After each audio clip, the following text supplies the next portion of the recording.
Hello and welcome to tonight's news. These are the headlines. The President of the Republic, Abdulmajid Tebboune, received a phone call from the President of the Islamic Republic of Iran, who extended his warm congratulations to the President of the Republic and the Algerian people on the occasion of Eid al-Adha.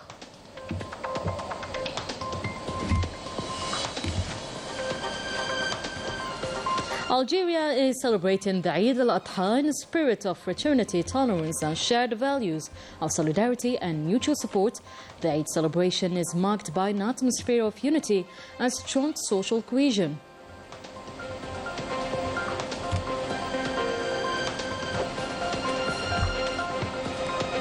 Even during the holy celebrations of the Eid, the suffering of the Palestinians continues. The signs of bombardments persist, resulting in the killing of dozens of martyrs, including women and children. Meanwhile, in the occupied West Bank, the expansion of illegal settlements proceeds relentlessly. Welcome back, everyone, to tonight's news. President of the Republic, Abdulmajid Tebboune, received a phone call from the President of the Islamic Republic of Iran, Masoud Pezeshkian, who extended his best wishes to the President and the Algerian people on the occasion of Eid al-Adha, on his behalf and on behalf of the Iranian people. For his part, the President of the Republic conveyed his greetings to his Iranian counterpart and the people of Iran, wishing them continued prosperity.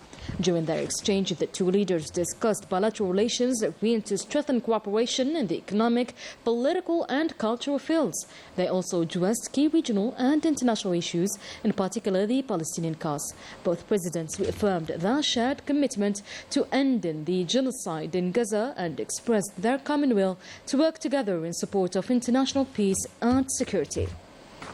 And in a scene that reflects the spirit of unity and social cohesion, Algerians celebrate Eid al-Adha across the country's provinces, strengthening the bonds of brotherhood, tolerance and values of solidarity. Rani al-Bahri.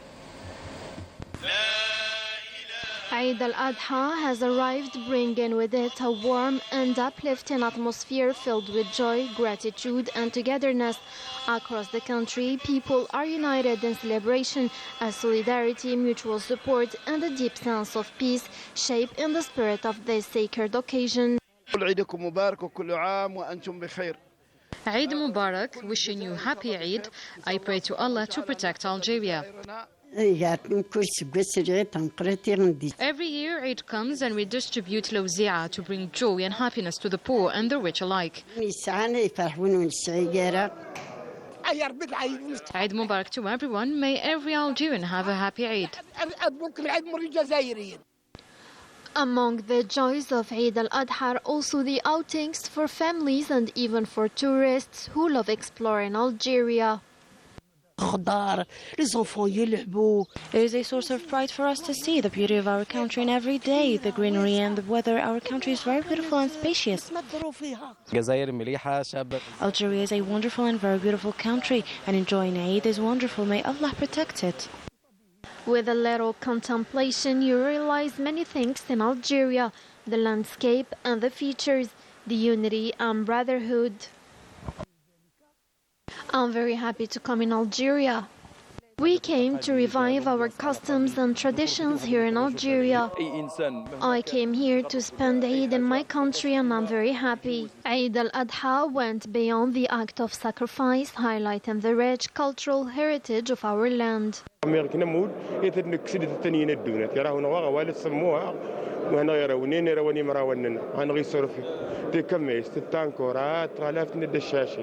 Happy Eid to all, and I prayed for our brothers in Palestine too. Eid returned to Algerians with peace and joy reflected in the heartfelt smiles. These expressions quietly conveyed gratitude, hope and unity. And in a report reflecting a strong sense of commitment and responsibility, the Ministry of Local Trade and Market Regulation recorded an almost full adherence to the on-call duty system during the second day of Eid al-Adha. More than 55,000 traders complied with the system, ensuring the availability of essential goods and services for citizens, a sign of growing awareness of the importance of continuity in public service. To the holy sites where pilgrims continue performing the rites of Al-Hajj.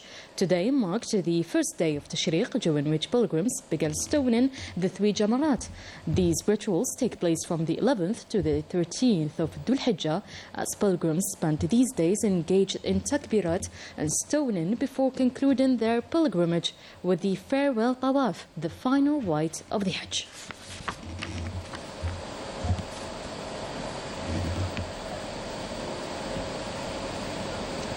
Samia Khadija Madani, veteran of the National Liberation War, has passed away at the age of 92. She was laid to rest today in Beni Messous in Algiers. Known for her unwavering commitment during the War of Independence, her memory remains a symbol of sacrifice. To Allah we belong, and to Him we shall return.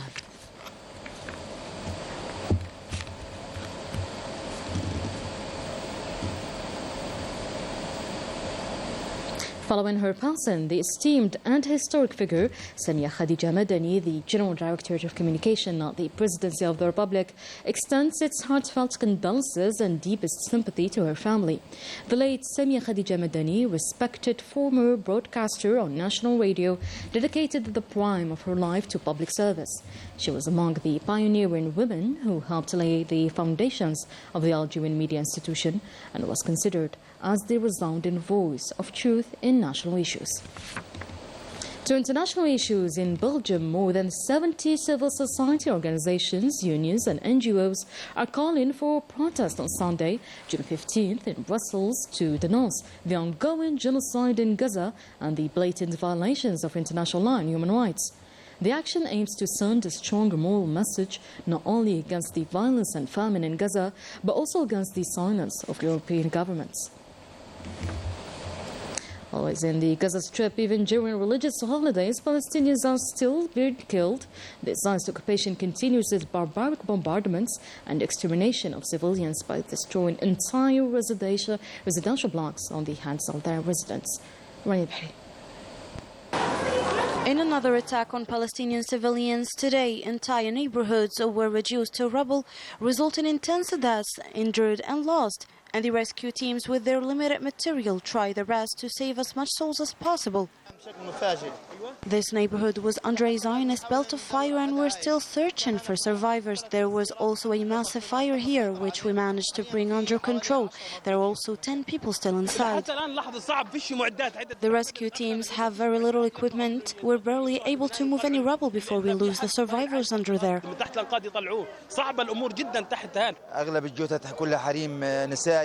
Most victims we found are women and kids. No resistance and no armed people in the whole region. And the Palestinian civilians here hand in hand trying to bring out of the rubble their lost loved ones, desperate to find them alive. And the ones who are found breathing, they get mobilized to the nearest operating hospital. The chaos here was huge, explosions everywhere. We didn't know what was going on. That building fell on us while people from the other one were trying to get out. The martyred, who were 7 kids. I'm standing on the 5th civilian bombed building, which was purposely targeted with no prior warning, leading to more than 15 martyrs.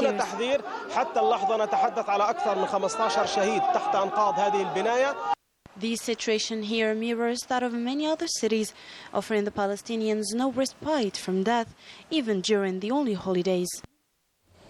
Indeed, the second day of Eid al-Adha in Gaza is not marked by celebration, but by mourning and loss again, and the struggle to survive. Najah Tayyar explains the situation.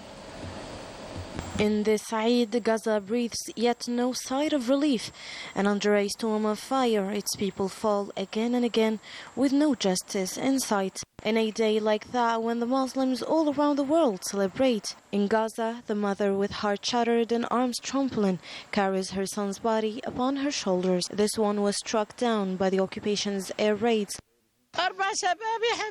I may have lost almost everything today. I lost 4 young men in this Eid. I trust God He will give us justice.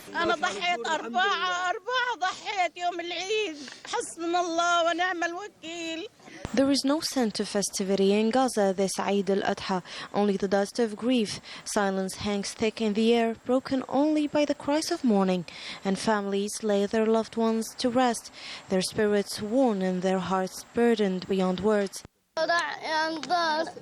My father is dead. He fell as martyr under the bombings of the Zionist entity. There is no Eid joy without him.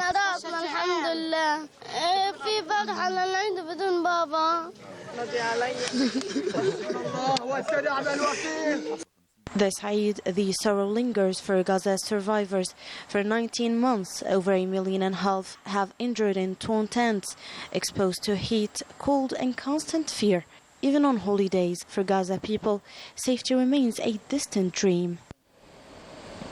That was it for today's news. Thank you so much for watching. I'll see you tomorrow.